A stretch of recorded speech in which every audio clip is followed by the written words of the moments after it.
Buenas tardes, yo soy la doctora Jimena Sánchez Ugalde, jefe de trabajos prácticos de la asignatura de dermatología de la carrera de medicina de la Universidad Nacional de Santiago del Estero. En esta oportunidad vamos a ver enfermedades ampollares autoinmunes.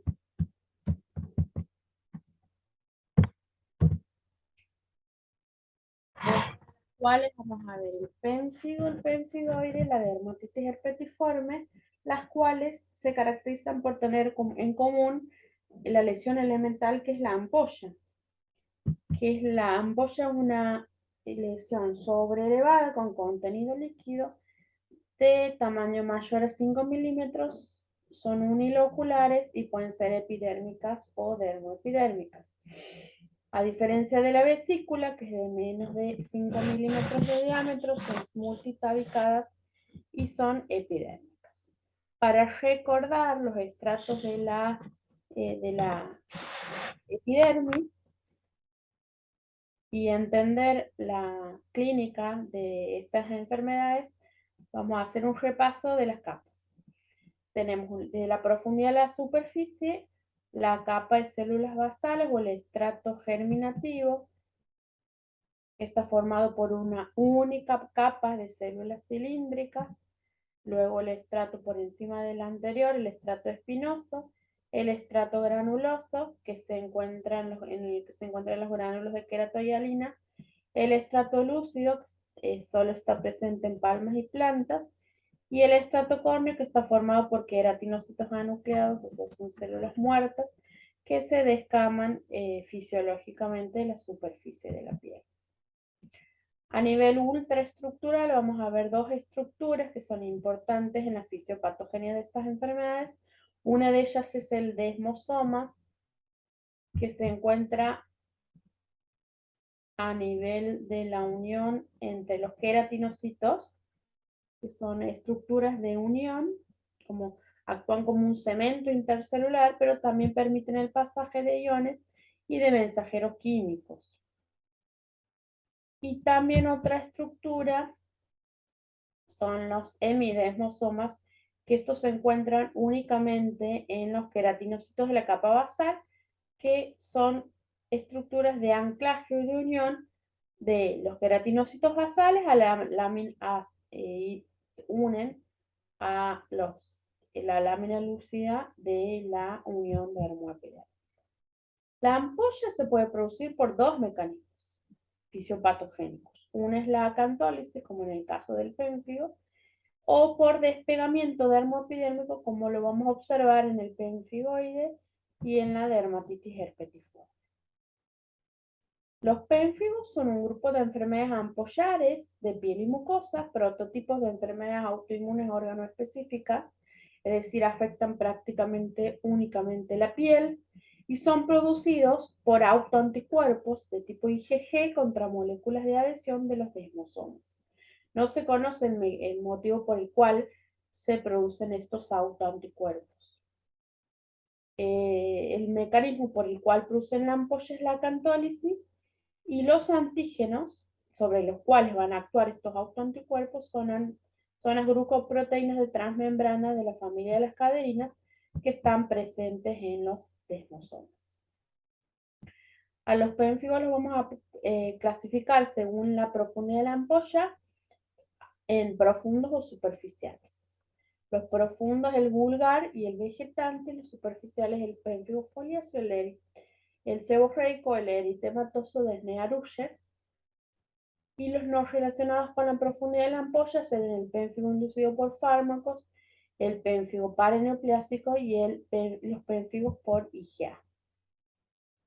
Este es un esquema en el que se representa la fisiopatogenia de los pénfigos. Habíamos dicho que eran autoanticuerpos de tipo IgG que estaban dirigidos contra los desmosomas. Los desmosomas eran estructuras de unión o de anclaje de los queratinocitos. Entonces, al estar dirigidos contra estos desmosomas, los destruyen y producen la acantólisis con pérdida de cohesión de los queratinocitos a nivel de la epidermis, originando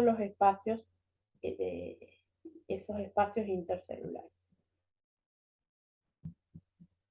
El pénfigo vulgar es la forma clínica más frecuente y más grave. De todos los pénfigos, representa el 80% de los casos. Se presenta en personas jóvenes entre 40 y 50 años en ambos sexos por igual.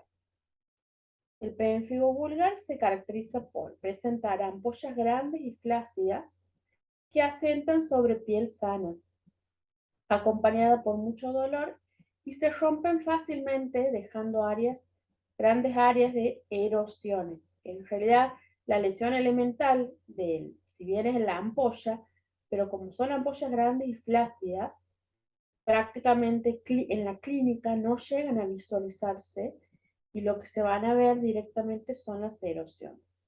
¿Dónde se localizan las lesiones del pénfigo vulgar? En cuero cabelludo, cara, tronco, pliegues, ombligo.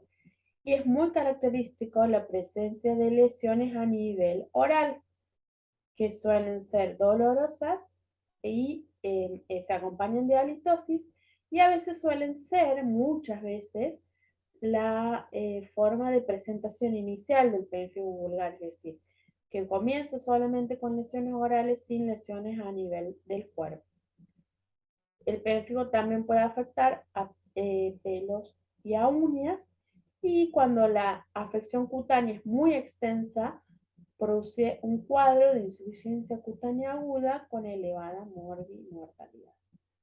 Ahí vamos a ver en esta imagen las erosiones, fíjense que no se ven ampollas, y en esta se ven grandes áreas de erosiones, el desprendimiento dermoepidérmico, lesiones maculares, ahí podemos ver una ampolla. Y en este caso vemos una paciente ya con un cuadro de pénfigo más evolucionado, en donde ya no se ven tantas erosiones, sino más bien las lesiones que predominan son el eritema, la escama y la costra. Pero fíjense que en ambas fotografías prácticamente no se observan ampollas, sino más bien erosiones. Otra forma de pénfigo profundo es el pénfigo vegetante. Es una variedad de pénfigo suprabasal en donde las ampollas se rompen rápidamente, originando vegetaciones. Estas se asientan sobre grandes pliegues en cuero cabelludo, región retroauricular y comisura labial. Pueden manifestarse desde el inicio como pénfigo vegetante o evolucionar en el curso de la enfermedad.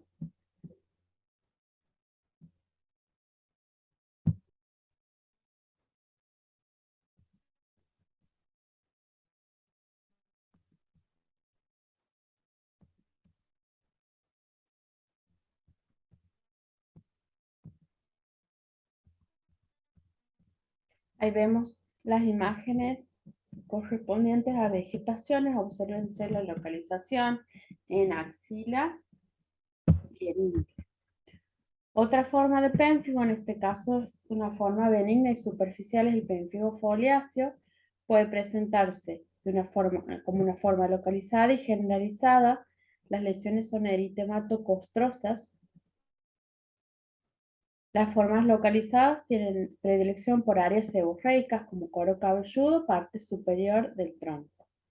Y las formas generalizadas pueden adquirir un aspecto de eritrodermia descamativa.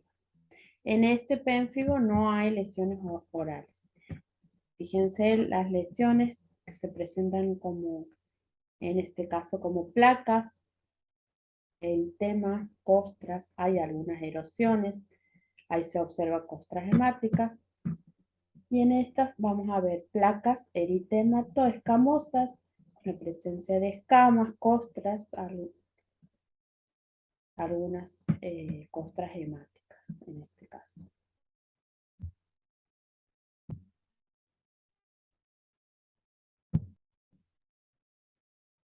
Otra forma de pénfigo superficial es el pénfigo endémico, también llamado fuego salvaje. Es clínicamente similar al pénfigo foliáceo. Es endémico en Brasil y puede ser precipitado por factores ambientales como por ejemplo picaduras de mosquitos.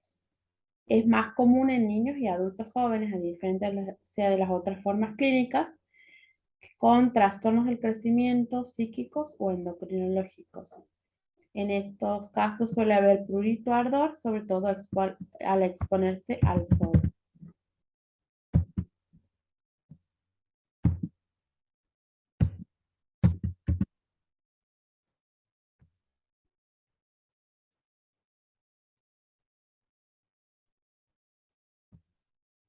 Ahí vamos a ver, vemos las lesiones que observamos, erosiones, costras hemáticas, máculas hiperpigmentadas e hipopigmentadas, como en este caso.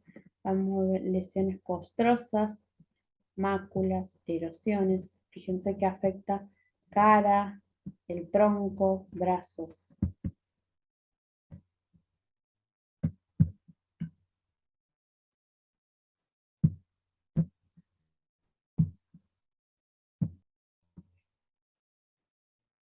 Otra forma clínica es el pénfigo seborreico, que es con características similares al pénfigo foliáceo superficial. Se localiza en áreas seborreicas como cuero cabelludo, región centrofacial, preesternal e interescapular. Y también se encuentra el pénfigo eritematoso o de Schneer-Usher, que también se llama así, que generalmente se localiza en zona malar, con patrón en alas de mariposa. Este se caracteriza por presentar fotosensibilidad, ser ANA positivo, o sea, anticuerpos antinucleares positivos, y hay depósitos de inmunoglobulinas en la unión dermoepidérmica.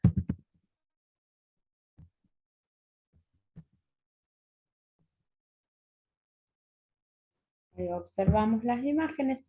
En esta se observa una placa eritematosa con una región de color pardo en el centro, y se observa también la presencia de escamas y algunas costras.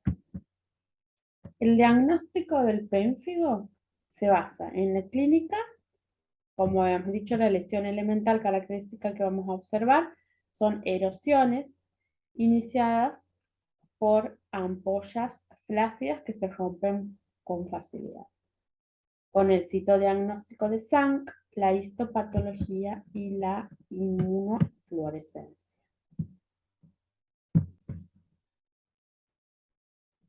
El citodiagnóstico de Zank se obtiene el material de la base de una ampolla intacta que se destecha, y ese líquido que se extiende en un portaobjetos se coloca rápidamente alcohol, o sea, se fija con alcohol, y para colorar posteriormente con Giemsa. Y es positivo cuando se ven las células acantolíticas, que son células grandes con citoplasma acidófilo, con núcleos prominentes. Estos corresponden a queratinocitos apoptóticos. Ahí vemos también estas células gigantes.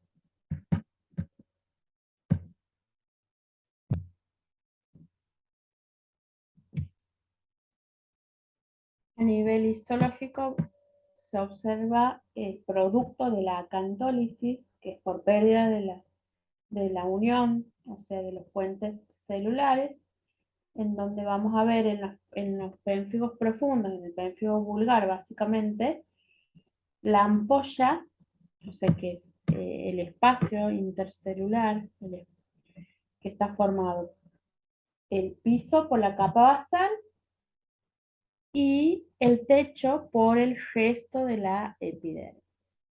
Y una imagen característica que se observa en el pénfigo son las imágenes como en lápidas sepulcrales, que son los queratinocitos basales que quedan como desnudos, sin contacto con el resto de los queratinocitos, y se observan como las lápidas del cementerio.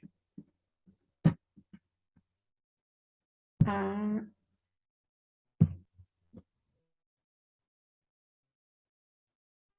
a nivel de la inmunofluorescencia directa, vamos a ver el patrón en panal de abejas, que corresponde a depósitos de inmunoglobulina G y C3 en la epidermis, dando esa imagen en característica a nivel de inmunofluorescencia a nivel pericelular o en panal de abeja.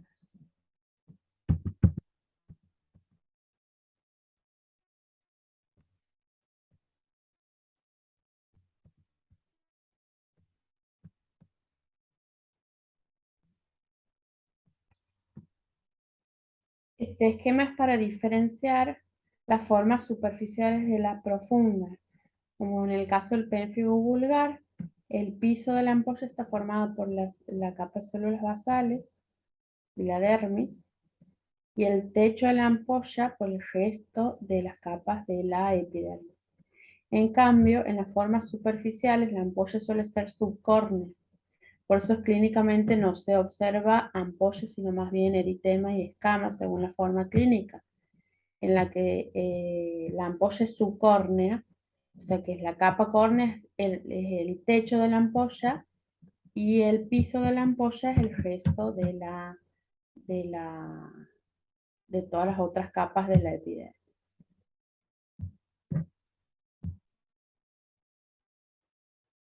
Otra de las grandes enfermedades ampollares es el pemphigo de ampollar, que también es una enfermedad autoinmune, en este caso de piel y mucosas, en el cual se produce por despegamiento dermoepidérmico. O sea, no es el mecanismo fisiopatogénico de la acantólisis, sino bien el despegamiento dermoepidérmico. Una de las características es que afecta a personas de la tercera edad, a diferencia del pénfigo, que afectaba a personas más jóvenes. Y son autoanticuerpos de tipo IgG, en la que también se produce activación de la cascada de complemento, que eso se traduce también en la clínica. Y el antígeno, en este caso, son componentes de los hemidesmosomas. Recordemos que los hemidesmosomas eran estructuras de unión de los queratinocitos basales a la lámina lúcida de la unión dermoepidérmica. Clínicamente se caracterizan por ser ampollas grandes y tensas que comienzan sobre piel sana o leve o eritema edematosa, acompañadas de intenso prurito, o sea, son muy pruriginosas. Las ampollas, al romperse, dejan erosiones, tienden a repararse con rapidez, a diferencia del pénfigo. Digamos, en el penfigoide es más común ver las ampollas, porque la localización del despegamiento dermoepidérmico es más profundo, ya lo vamos a ver. Se localizan más frecuentes en superficies flexoras de antebrazos, abdomen, ingle y miembros inferiores. Y las mucosas se afectan en el 1/3 de los casos. Como vemos, en este caso sí vamos a ver ampollas con contenido líquido, seroso. Se observan también áreas de erosiones, costras hemáticas. En este caso, fíjense que asienta sobre piel eritematoedematosa, donde se ven las ampollas tensas, áreas de erosiones y costras, en este caso, que corresponden a ampollas que se han roto y han dejado las erosiones y costras. De igual manera en esta imagen se observan las ampollas tensas que se presentan sobre una base eritematosa. Y en este caso, ampollas de menor tamaño, en la que también se observan erosiones y la presencia de costras hemáticas. El diagnóstico se va a basar en la clínica, como hemos dicho, ampollas tensas. En el sitio diagnóstico de SANG vamos a ver la presencia de eosinófilos, y a la clínica se la va a confirmar con la histopatología y con la inmunofluorescencia. Recordemos que nosotros en Santiago no contamos con la inmunofluorescencia, por ende, digamos, el diagnóstico se basa en la clínica, en el sitio diagnóstico de SANG y en la histopatología.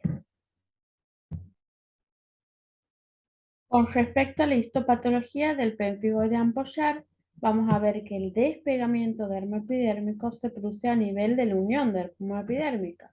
Esto es lo que explica la clínica de que las ampollas sean más tensas y no tan flácidas y fugaces como se observa en el pénfigo vulgar. En el pemfigoide, el techo de la ampolla está formado por toda la epidermis y fíjense cómo hay un espacio importante entre la epidermis y la dermis a nivel de la unión dermoepidérmica. A nivel de la inmunofluorescencia se observa un depósito lineal de IgG y C3 a nivel de la unión dermoepidérmica. Y este esquema es para repasar la diferencia entre el pénfigo y el pemfigoide y entender también la clínica del pénfigo que es más superficial, por ende la ampolla, y por eso justamente es que la ampolla es más fugaz, más flácida y prácticamente no se observa en la clínica, sino más bien lo que se observa son las erosiones. Y en el pemfigoide, que habíamos dicho que el mecanismo es por despegamiento dermoepidérmico, la ampolla se encuentra a nivel de la unión dermoepidérmica, por ende el techo de la ampolla está formado por toda la epidermis y por eso la clínica de la ampolla que es más tensa y suele observarse en la clínica es muy común de observar, es común de observar la ampolla. Y por último, dentro de las enfermedades ampollares vamos a ver la dermatitis herpetiforme, que es la manifestación en piel de la enfermedad celíaca. Una de las características principales es el prurito, ¿no? Es el síntoma principal durante un brote y a veces puede presentarse antes de que el paciente se brote. Se caracteriza por polimorfismo lesional, es decir, puede tener diferentes tipos de lesiones elementales. Puede comenzar como lesiones como tipo abones y luego asentarse las vesicoampollas que se suelen agrupar de forma similar al herpes, de ahí el nombre.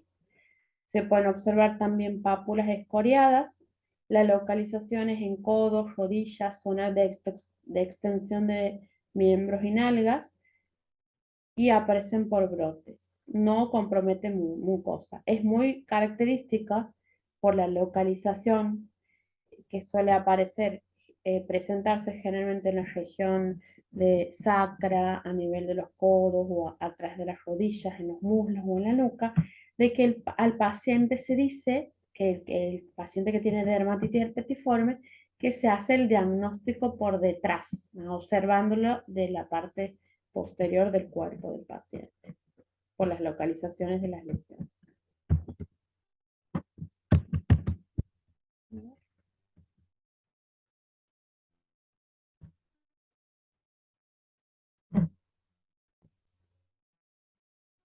Los síntomas son prurito, ardor y dolor, caracterizada por polimorfismo lesional, que son pápulas prurigoides y vesicoampollas.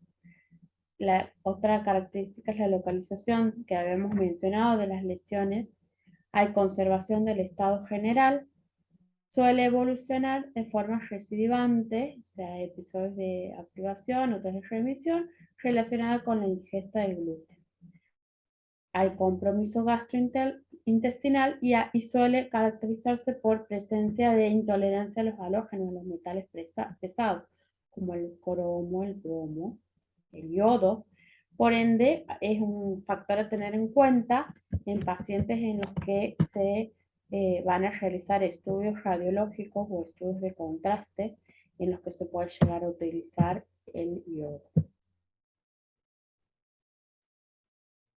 El laboratorio que vamos a pedir si sospechamos de que un paciente tiene dermatitis herpetiforme va a ser citológico, glucemia, eritrosedimentación, perfil tiroideo por las frecuentes asociaciones, IgA sérica total, el anticuerpo antitransglutaminasa y antiendomicio.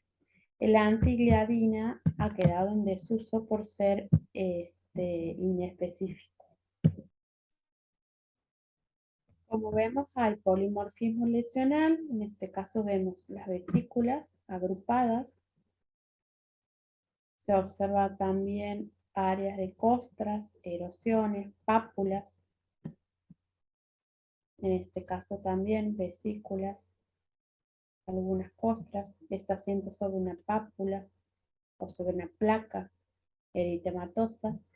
Y en esta imagen se observan más vesicoampollas, son de mayor tamaño, que asientan sobre una base eritematosa.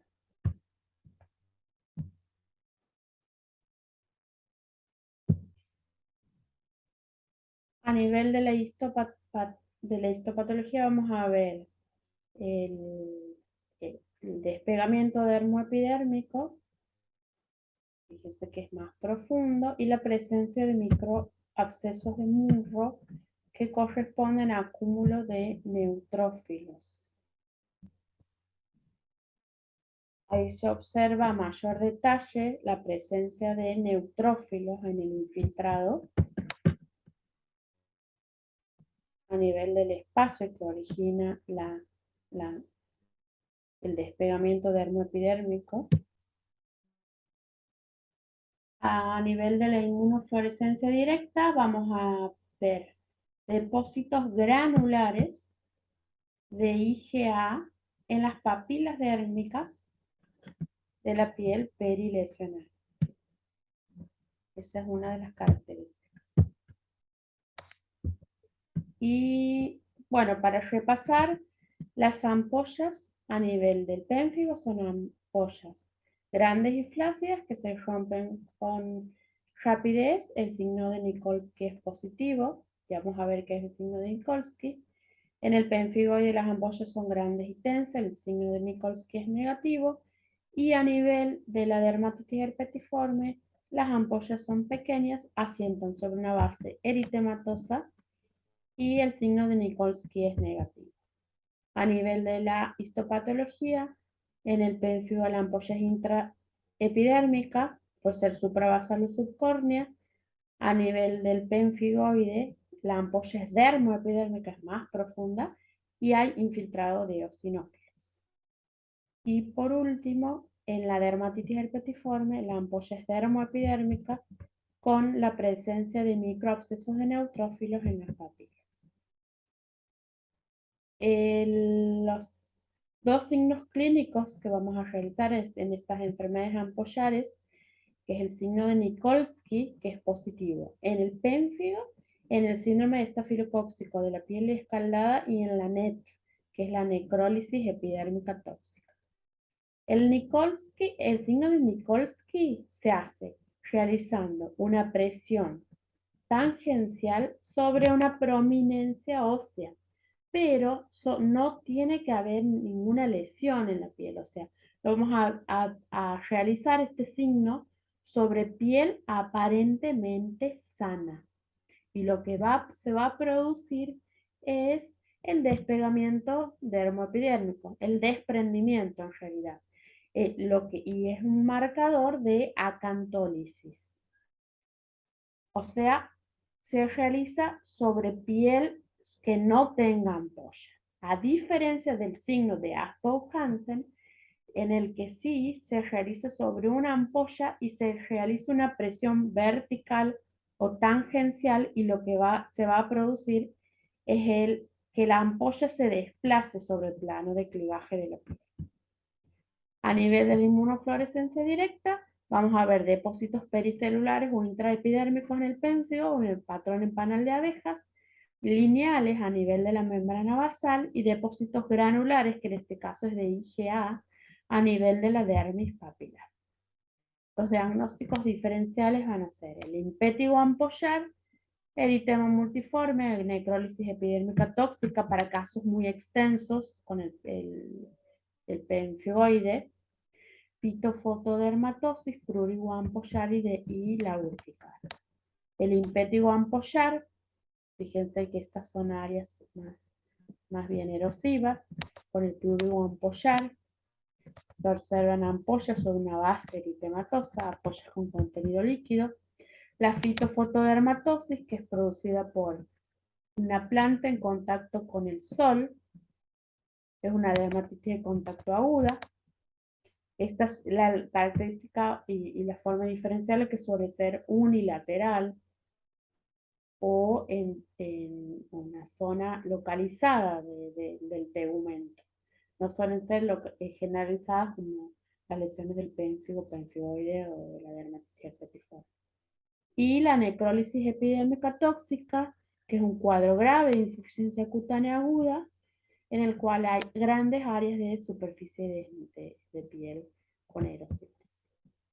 El tratamiento en general tanto del pénfigo como del penfigoide se realiza con corticoides a dosis inmunosupresoras. Generalmente se inicia con dosis altas, tanto del pénfigo como del penfigoide. Ustedes vean en el libro la dosis que se utilizan, porque son diferentes, y se lo combina con inmunosupresores, como azatioprina, ciclofosfamida o micofenolato de mofetil. Estamos hablando del pénfigo y del penfigoide. Generalmente lo que se hace es iniciar con dosis elevadas de corticoides e instaurar el tratamiento con inmunosupresores hasta que desaparezcan las lesiones y no haya lesiones nuevas. Se utilizan los corticoides. Posteriormente se realiza una reducción gradual para que el paciente después continúe únicamente con los inmunosupresores. Otros tratamientos son los anticuerpos monoclonales como el rituximab. Y por último, la dermatitis herpetiforme, obviamente el tratamiento se realiza la dieta libre en gluten y también se realiza tratamiento vía oral con DAPS, que es la diaminodifenilsulfona. Bueno, muchas gracias por su atención. Nos vemos en la próxima.